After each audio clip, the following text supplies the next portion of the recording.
Hi friends, ஒவ்வொரு ட்ரெயின்லேயும் express மற்றும் சாதாரண ரயில்களை பயணிக்க மாற்றுத்திறனாளிகளுக்கு சிறப்பு பெட்டிகள் ஒதுக்கப்பட்டிருக்குங்க. இதில் நீங்கள் பயணிக்கணும் அப்படின்னா ரயில்வே வாரியம் வழங்கும் கட்டண சலுகை இல்லைனா பாஸ் பெற்றவர்கள் மட்டும்தான் இதில் அனுமதிக்கப்படுவாங்க. அப்படி இல்லை அப்படின்னா மாற்றுத்திறனாளிகளும் முன்பதிவு இல்லாத சாதாரண பெட்டிகளில் தான் கட்டணம் செலுத்தி பயணிக்கணுங்க. நீங்கள் டிக்கெட் வாங்கியிருந்தாலும் நீங்கள் சாதாரண பெட்டியில் தான் நீங்கள் பயணம் செய்யணும். இதுக்குன்னு ஸ்பெஷலாக இருக்கிற அந்த மாற்றுத்திறனாளி பெட்டிகளில் நீங்கள் போய் பயணிக்க முடியாது. இதுக்கு காரணம் என்னென்னா அதுக்கான ஸ்பெஷல் பாஸ் ரயில்வே துறையிடம் வாங்கணும்.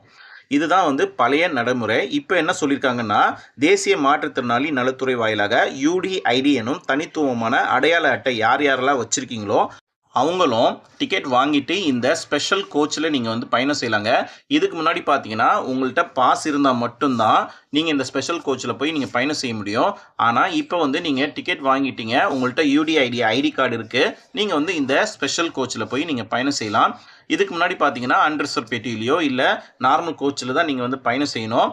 அனுமதியின்றி இந்த பெட்டியில் பயணிக்கும் சாதாரண பயணிகள் மீது ரயில்வே சட்டத்தின்படி உரிய நடவடிக்கை எடுக்கப்படும் அப்படின்னு சொல்லியிருக்காங்க. நார்மலாக ஒன்று புரிஞ்சுக்குங்க, UDID இருந்தாலும் நீங்கள் டிக்கெட் கண்டிப்பாக எடுக்கணும். அப்படி இருந்தால் தான் நீங்கள் ஸ்பெஷல் கோச்சில் போய் நீங்கள் பயணம் செய்ய முடியும். UDID மட்டும் காமிச்சிட்டு நீங்கள் ஸ்பெஷல் கோச்சில் பயணம் செய்ய முடியாதுங்க.